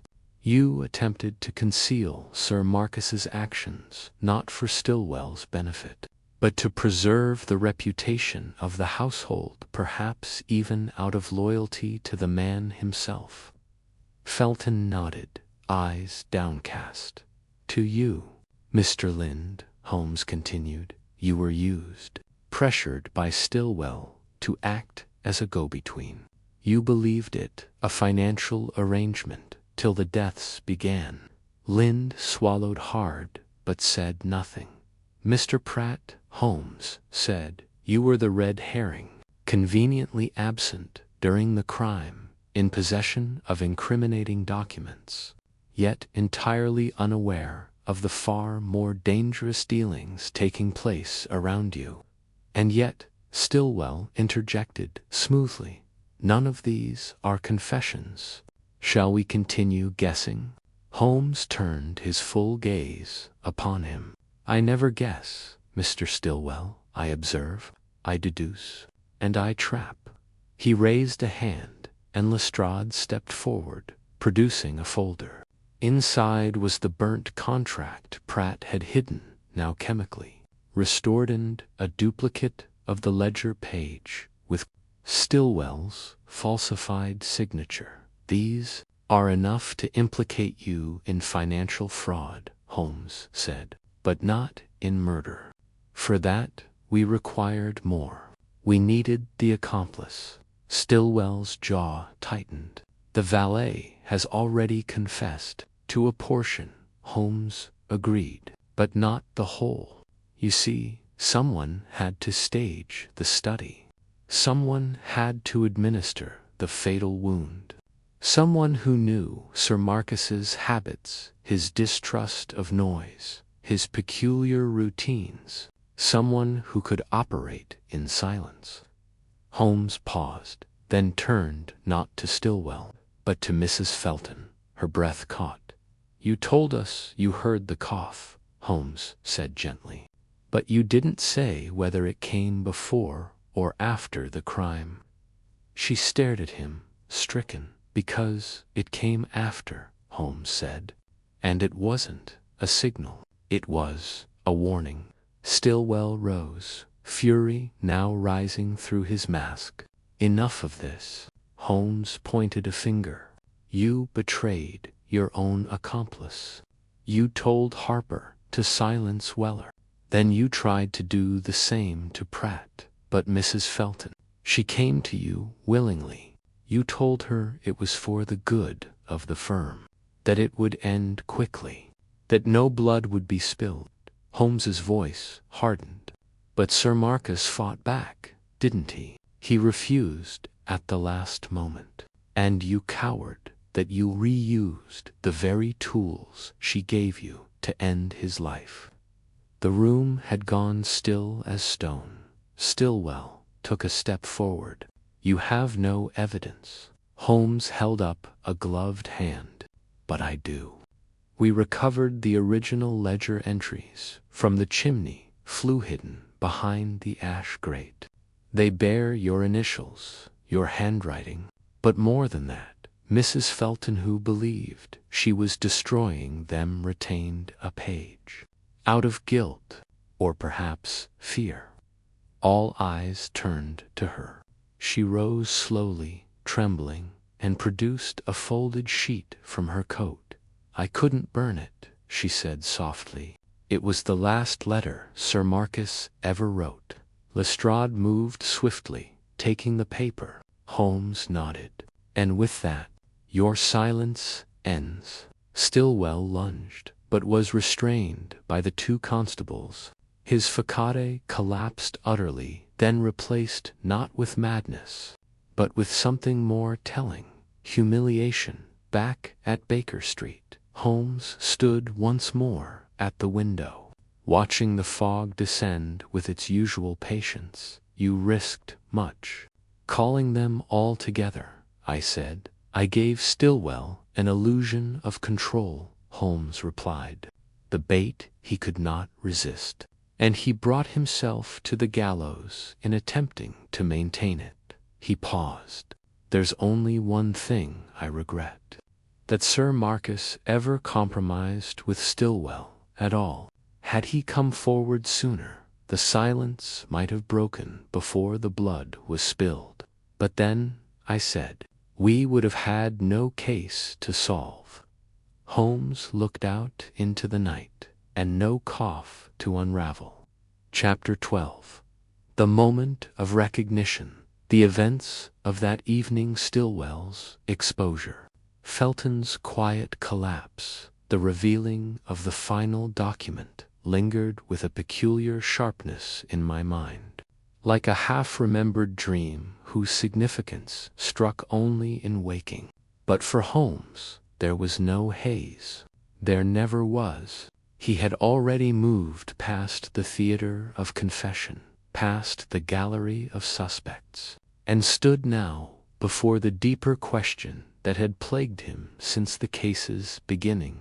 Not who, but why the crime had been orchestrated with such precision, such symbolic flourish. The next morning Holmes asked me to join him not at Baker Street, nor at Scotland Yard, but at the reading room of the British Museum. We arrived just as the doors opened, the scent of old paper and polished wood lending the place its usual monastic air. Holmes had already arranged access to the Dellinger family archivetters, land grants, company record, some of which stretched back 3 generations. He leafed through them with unusual haste.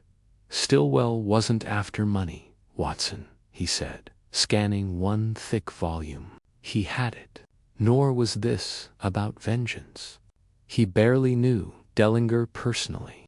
No, there was something else." "Then what drove him to murder?" I asked. Holmes tapped the corner of a folded letter. "Control." He turned the page and held up a sheet of heavy parchment to be executed in the event of my passing. "I leave sole controlling interest in the company Dellinger and Craythorne to my partner. Mr. Craythorne, however, should a matter of reputation arise that impairs the firm's viability, I instruct that my shares be transferred to Mr. Erasmus Stillwell." In accordance with the private agreement signed on the 10th of February, my mouth dropped open. Sir Marcus signed away control. Holmes nodded grimly. He did, likely under duress. That date corresponds with the arrival of the falsified Uruguay contracts. He laid another paper beside it, a ledger of Stillwell's foreign holdings. Sir Marcus agreed to conceal the scheme in exchange for silence. But the pressure became unbearable. He was preparing to come clean. Stillwell couldn't afford that. And the letter in the hearth, Holmes nodded, was Sir Marcus's final attempt at leverage. A plea, perhaps, or a threat. But it never reached its recipient. Stillwell struck too soon. That afternoon, we visited the prison at Holloway, where Stillwell awaited trial. It was an austere place, all iron and cold echoes, and we were led in by a stony-faced guard to a small chamber divided by iron bars. Stillwell sat behind them, impeccably dressed even now, with a poise that grated against the very purpose of the cell. "Come to gloat, Holmes?" he asked, his voice smooth, almost tired. Holmes took a step forward. "No, I came for the truth. What was it worth to you?" Stillwell tilted his head. "What is anything worth, Mr. Holmes? What is power, a name, reputation? You killed to preserve an illusion." Stillwell shrugged. "And yet the illusion held for a time, did it not? Isn't that all any of us have in the end?" Holmes's voice grew cold. "Not all of us murder to maintain one." There was a flicker of something behind Stillwell's eyes, then not guilt, but a grim, exhausted pride. "I didn't kill Sir Marcus," he said quietly. Holmes stiffened. "What did you say?" "I entered that study, yes. I applied pressure, but I didn't kill him." I stepped forward. "But Harper, your accomplice," said. Stillwell smiled faintly. "Harper arrived too late." Holmes's silence was complete. He was already dead, slumped in his chair. The scene was perfect. It simply required staging. and Harper complied. So did Mrs. Felton. They each thought they were playing a role, but I didn't kill him. Holmes's voice, when it came, was distant. Then who did? Stillwell said nothing. Holmes turned slowly, his thoughts already racing ahead, collating, colliding. He was no longer present with us, but far away back in the study, in the fog. At the window where the cough had first pierced the morning, we returned to Baker Street in silence. Once inside, Holmes paced with uncharacteristic disorder, murmuring to himself as he moved from corner to corner of the room. "I was wrong," he muttered. "Wrong by a thread. Stillwell didn't kill him. He orchestrated the illusion. But the initial wound, it was real. There was no projectile, no gunpowder, just the wound." I sat forward. "Holmes, if Stillwell didn't do it, who did?" Holmes stopped. He turned to the fireplace, removed the poker, and stared at it for a long time. Someone who knew exactly where Sir Marcus would be seated. Who knew he had dismissed the staff early that morning. Someone who knew he'd be alone. He turned suddenly. "Watson, fetch me Mrs. Felton's employment record."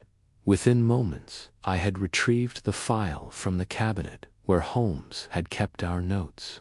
He flipped through it until he stopped on a single line, "Employed 1899, referred by Lady Arabella Stillwell, widow of Erasmus Stillwell's late brother."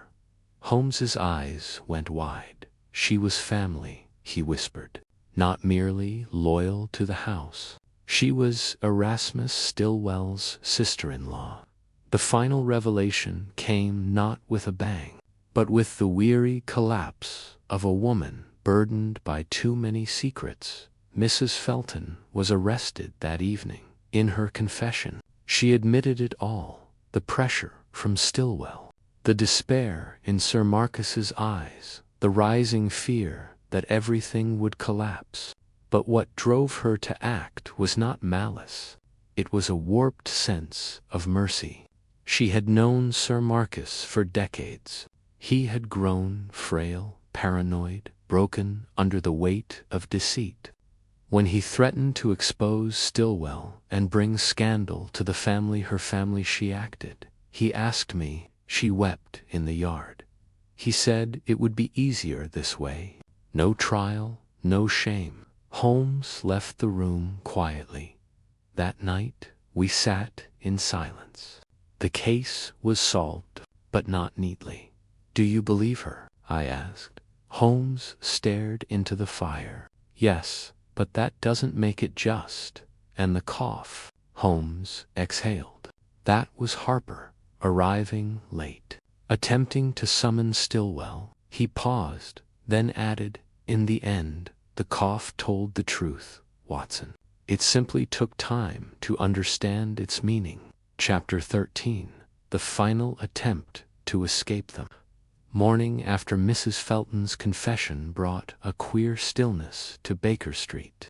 Holmes had slept no more than an hour, if at all, and I found him seated near the fireplace at dawn, half-shadowed by the red glow of a dwindling coal bed. He was not smoking, nor writing, nor speaking, just watching the flame sink into itself, as if something unresolved still stirred at the edges of the case. "You're not satisfied," I said, joining him. He shook his head slowly. "We have the confession, yes, the motive, the mechanism, but there remains a dissonance, Watson, one note in the chord that has not resolved. What part troubles you?" "Stillwell," Holmes replied.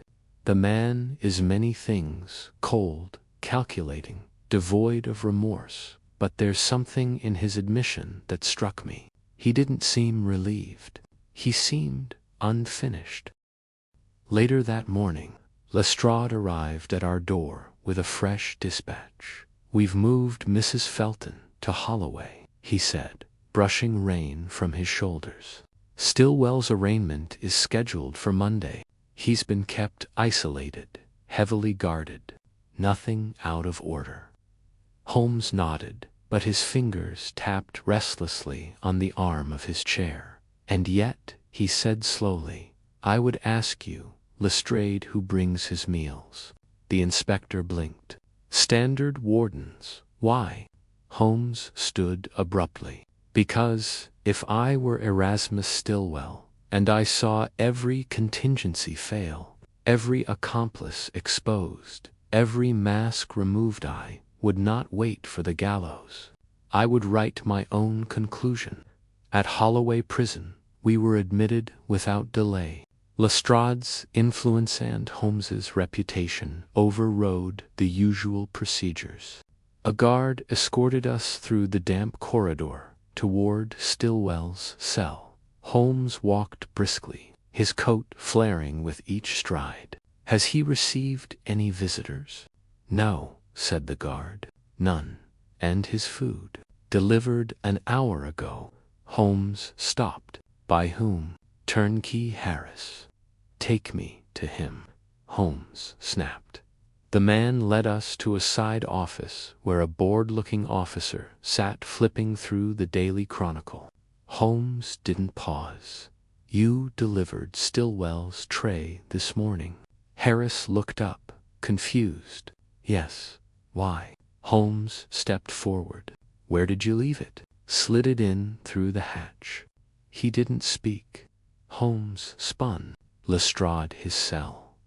Now, the door to Stillwell's cell was unlocked with a sharp twist, and the moment it swung open I knew, from the sudden tension in Holmes's shoulders, that something was wrong.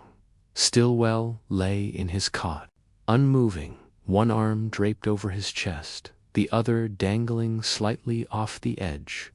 His eyes were closed.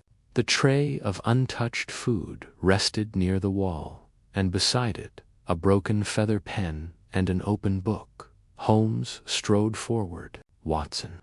I bent beside the cot and placed my fingers gently on Stillwell's wrist. A pulse faint. He's alive. Holmes sighed in relief, but only briefly. Then we may still be in time. I examined his mouth. Opium, I muttered. A high dose, but not enough to be fatal. Lestrade cursed under his breath. Suicide attempt. Holmes stood over Stillwell, eyes narrowed. No, an escape attempt. Lestrade looked at him. What do you mean? Holmes gestured to the book beside the bed. Inside was a page torn from a diary, upon which had been written, in faint, curling ink, to be found dead is not defeat. To be paraded, tried, and sentenced, I will not permit it. Let history choose its villain from the ashes. Holmes closed the book. He intended to fake his death. The dose was carefully measured enough to mimic death for several hours. By nightfall, with guards rotating, he would be declared dead, wheeled out, and rescued en route. Lestrade paled. And who would collect him? Harper is imprisoned. Felton's in custody. That leaves no one. Holmes shook his head. There is always someone. He turned to the guard. Harris, was there anyone else near the cell block this morning? The man hesitated. Only the laundry clerk. Said he was collecting soiled linens from the upper tier. Holmes looked to Lestrade. Find him now. By afternoon, the would-be rescuer was found. He had been posing as a temporary laundry boy, his real name, Gerald Craythorne, nephew to Mr. Craythorne of the Dellinger firm. Under questioning, he confessed to conspiring with Stillwell to bribe a mortuary cart driver and smuggle Stillwell out by nightfall. The final piece fell into place. Stillwell, for all his cold logic, had planned every step, from the contracts to the staged murder, from Harper's window latch escape to Weller's strangling. He had engineered the story and when it began to collapse, he composed its ending. But Holmes had turned the pen in his hand. That evening, back in our sitting room, Holmes lit a match and set fire to the torn confession note. "The public will believe he tried to end his life out of guilt," he said, watching the flame curl the paper. "Let them. The truth is colder." "Do you pity him?" I asked. "No," Holmes said, "but I recognize him." He turned to the fire. "There are men, Watson, who live in the realm of control, who bend others with words instead of weapons. When the illusion shatters, they cannot stand to remain in the world as it is." I nodded quietly. "And Mrs. Felton?" I asked. "She acted from fear and loyalty, both fatal instincts when misapplied. And Sir Marcus?" Holmes exhaled. "He waited too long. And when the time to act came, he chose neither confession nor resistance, but silence. That silence cost him everything." The clock on the mantel chimed 7. From somewhere down Baker Street came a familiar sound, the soft, stuttering bark of a carriage, the distant strike of a boot heel on wet stone, and then, faintly, unmistakably, a cough. Holmes looked up, his face unreadable. Then he smiled faintly and returned to his chair. Chapter 14. Holmes closes in. The final clue revealed it was just after that phantom cough echoed through Baker Street, soft, distant, yet undeniably real, that I noticed a subtle shift in Holmes. He sat straighter, more alert, his gaze focused not on the sound itself, but on the implications of its recurrence. Like a conductor hearing a theme return in variation, Holmes sensed that the melody of the case had not yet reached its final cadence. He rose from his chair with sudden energy. "Watson," he said, "we must pay one last visit to Hanover Place. There's a thread. I neglected it. Detail dismissed because it came too early. Now I believe it came precisely when it should have." I set aside my cup and stood. "What thread?" "The first cough," Holmes said grimly. "Before the murder. Before Harper. Before any accomplice entered the scene. We arrived at the Dellinger residence shortly before dusk. The house, though uninhabited now, had not yet been sealed for legal transfer. The yardsmen had cleared their equipment, but Holmes had arranged through Lestrade to retain temporary access. Inside, the study lay much as we remembered, the high-backed chair by the fireplace, the shuttered windows, the scorched grate. But now, with the illusion of crime stripped away, it felt more like a stage abandoned after curtain fall. Holmes moved quickly to the far bookshelf, brushing his fingers along the spines. "Do you recall, Watson," he said, "on the morning of the crime, I noted an oddity about the scent in the room?" I nodded. "You said there was a faint smell of oil cleaning solution, perhaps." Holmes pulled back a shelf. "Not oil, wax. Not from a candle either, but from polish used hastily to conceal smudges." He pointed to a faint streak near the floor. "The cabinet here had been opened, but no one acknowledged it. Not Felton, not Harper, not Stillwell. And it was wiped with cloth almost nervously." He knelt and inserted a flat tool between the floorboards at the base of the bookshelf. With a quiet click, a hidden drawer slid open. Inside was a velvet pouch, dusty but intact. Holmes drew it out and carefully emptied the contents onto the desk. Inside lay a small collection of items: a gold pocket watch engraved with the Dellinger crest, 2 rings, and a single envelope bearing no name. He opened it tanned, drew out a page in Sir Marcus's meticulous hand. "If I am gone, by the time you find this. Let the record show I never consented to Stillwell's demands.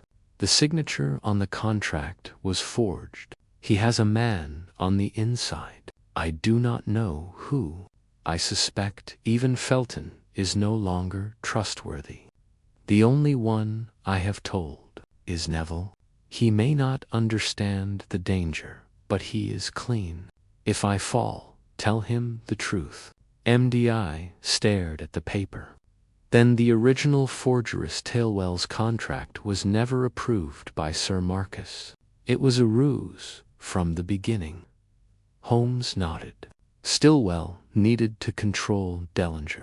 But when Sir Marcus refused, Stillwell created a paper trail to suggest complicity. That way, when the truth came out, Sir Marcus would be discredited, and Stillwell could step in as the savior of the firm. And Felton believed it. She feared it, Holmes replied, and acted to preserve the illusion. But she never knew the letter existed. It was hidden away this final clue. I examined the page again, and the first cough. Holmes smiled faintly. Sir Marcus had arranged to meet Neville Pratt that morning, before any of it occurred. The cough was Pratt's signal, not the killer's. I blinked. Then Pratt arrived before the murder. Holmes nodded. He knocked, coughed twice, then left when he received no replyable. Sir Marcus, indisposed or distracted. He never saw the body because the crime hadn't yet occurred. But his cough recorded by me from our sitting room became our first misdirection. We returned to Baker Street late that evening, where Holmes composed a letter by candlelight, his handwriting firm, resolute. When he sealed it, I saw the addressee, Neville Pratt, Esq. You're telling him everything? I asked. He deserves to know, Holmes said. Sir Marcus entrusted him with the truth, and truth, Watson, is best served in the light. He stood and moved to the fireplace, gazing into the dancing orange glow. It is remarkable, he said, how a single sound, a cough, can so thoroughly confuse an investigation. And yet, in the end, it proved not to be a lie, but merely a misread sentence in a longer letter. I nodded. And Stillwell's plot, undone by overconfidence. His forgeries were too clean, his accomplices too many. In trying to stage the perfect crime, he created too many shadows that, when aligned, revealed his silhouette. Holmes turned, his face illuminated by the firelight. There's a lesson in this, Watson. What's that? Even silence speaks when you're willing to listen to what it doesn't say. The rain began again outside, light and rhythmic. A carriage rolled past, wheels slicing the wet cobblestones. Somewhere further down the street, a bell rang, a shop closing, a door latching, and above it all, faint but unmistakable, a cough. Holmes smiled without turning. But this time, Watson, it's just the weather. Chapter 15.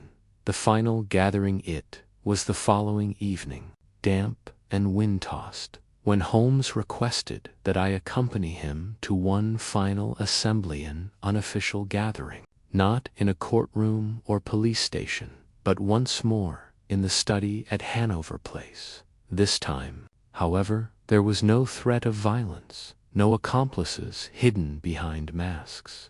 Instead, Holmes sought something far rarer, the restoration of truth, offered not to the world, but to those whom the crime had wronged most.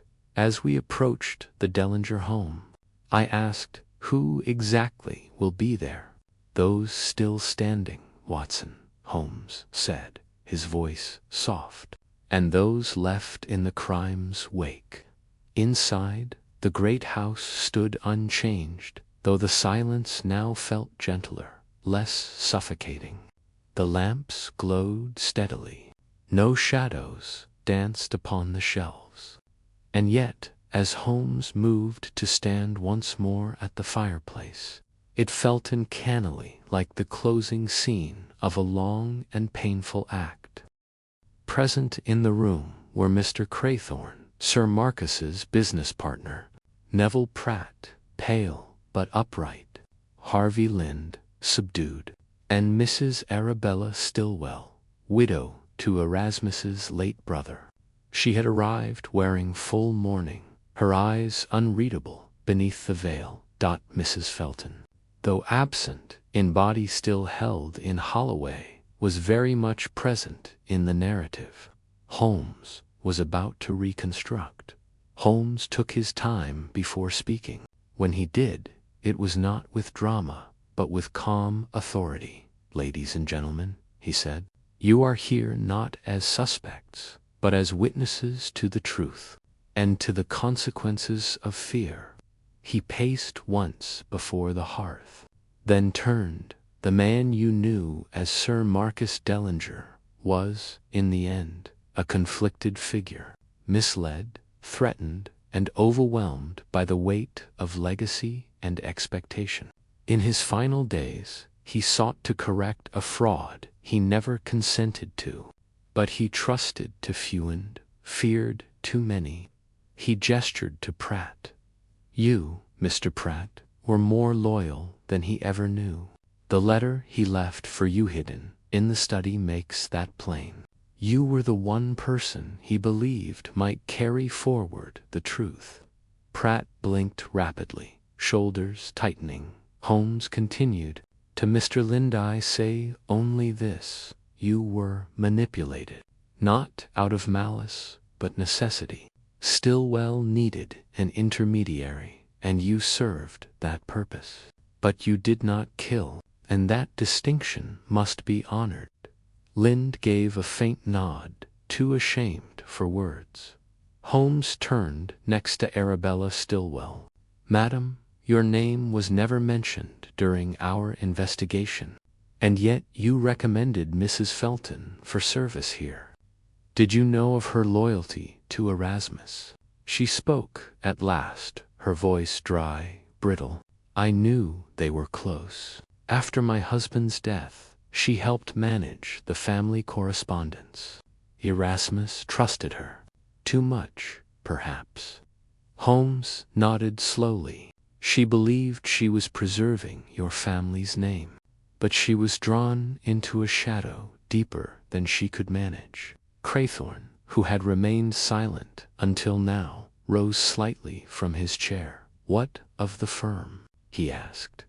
"The reputation of Dellinger and Craythorne, Stillwell's crimes, they reach beyond death." Holmes regarded him a moment. "Your reputation, sir, was built on decades of honest trade. It will survive Stillwell's machinations. What must not survive is the silence that permitted them." He withdrew a sealed folder from his coat and passed it to Craythorne. "These are the original ledgers, recovered from the hearth compartment.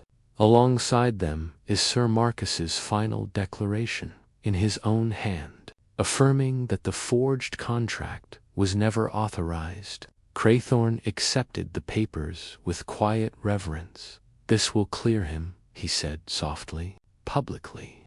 Holmes inclined his head. "If you choose to make it public." There was silence then, heavy and still.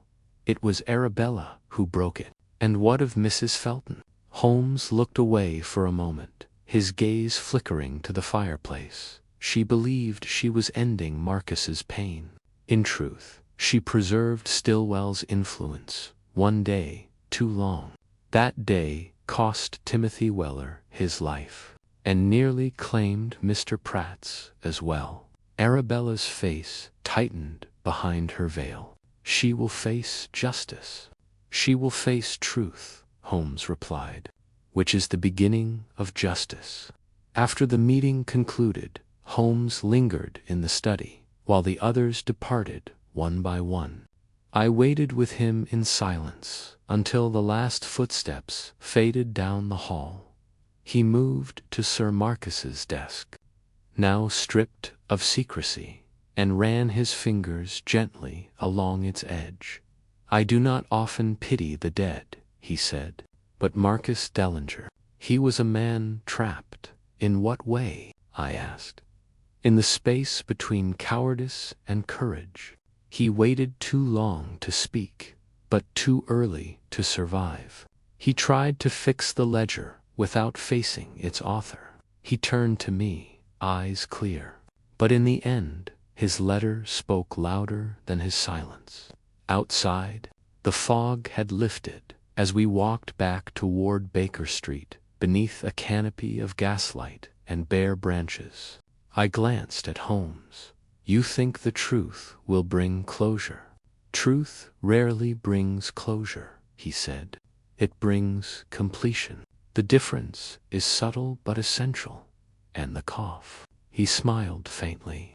"A signal misunderstood, and now redefined." Just then, from across the street, a cab halted.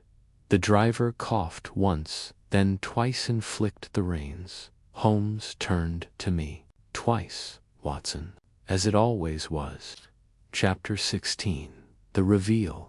Holmes breaks down the crime. The study at Hanover Place was once again illuminated by the soft glow of lamplight. Its shelves heavy with the weight of dusty tomes and faded secrets. Holmes stood before the assembled group. Lestrade, Craythorne, Pratt, Lind, and Arabella Stilwell, each face etched with anticipation, doubt, or dread.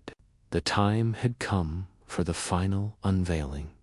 Holmes's eyes swept the room, settling briefly on each person before beginning.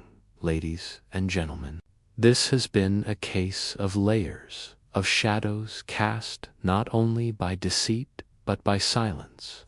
To understand what transpired, we must peel away each falsehood and lay bare the true sequence." He paused, hands clasped behind his back. First, the scene of Sir Marcus Dellinger's death, a room locked from within. The body slumped in his chair, a pistol at his side. Scotland Yard concluded suicide, but as you have learned, no powder burns marred his clothing. The wound was no firearm injury, it was a precise stab, administered with cold calculation. The room was staged to suggest death by gunshot, a deception aided by the use of potassium nitrate and charcoal to simulate the odor of burning powder. Holmes's gaze turned to Mrs. Felton.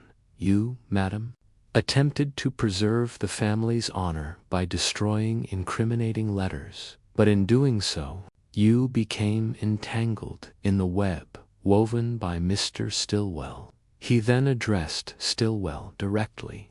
"Mr. Stilwell, you manipulated ledgers and men alike. You coerced Mr. Lind into sending threatening letters and orchestrated the suppression of evidence through your valet, Mr. Harper." Stilwell's eyes burned with defiance, but he said nothing. "Yet the murder itself," Holmes continued, "was not committed by you. You ordered it, but the act was carried out by Mrs. Felton out of loyalty and desperation. It was she who delivered the fatal wound when Sir Marcus resisted your demands." Pratt looked up sharply. "So Mrs. Felton killed him?" Holmes nodded, in a moment of tragic conviction. Sir Marcus had resolved to expose the fraud, but feared the ruin it would bring. His letter, hidden and forgotten, reveals that he entrusted you, Mr. Pratt, with the truth. The cough you sent that morning was your signal to him." He turned to me. "And I, dear Watson, first heard that signal, mistook its meaning, and set in motion a chain of misunderstandings." Lestrade stepped forward, voice steady. "The second death, Mr. Weller's strangling, was an attempt to silence a witness. Mr. Harper's role was crucial in enabling Mr. Stilwell's schemes. But even so, Mr. Harper could not control every outcome. Holmes nodded. Precisely. And Stillwell's final attempt to escape justice through deception was foiled by his own overconfidence. He paced slowly, voice dropping to a softer cadence. This case is a reminder that appearances deceive, and truth requires patience. It took the sound of a coffin overlooked signal to unravel the elaborate masquerade. He looked across the room, eyes resting on each face in turn. Justice will now take its course. But let this story remain as a testament not only to the brilliance of deduction, but to the fragile human truths that lie beneath every crime. The room remained silent. Save for the crackling fire, I felt Holmes's gaze on me, warm with the quiet satisfaction of a case closed. "Elementary, Watson," he said with a smile. "Elementary." Later, as I sat by the window, penning the final notes for this record, I reflected on the strange course this investigation had taken. From the cough heard through the London fog to the labyrinth of deceit hidden behind closed doors, it was a story of ambition and fear, of loyalty and betrayal, and, above all, of the delicate balance between silence and revelation. For in the end, it was not the loudest voice that spoke the truth, but the faintest cough that solved the case.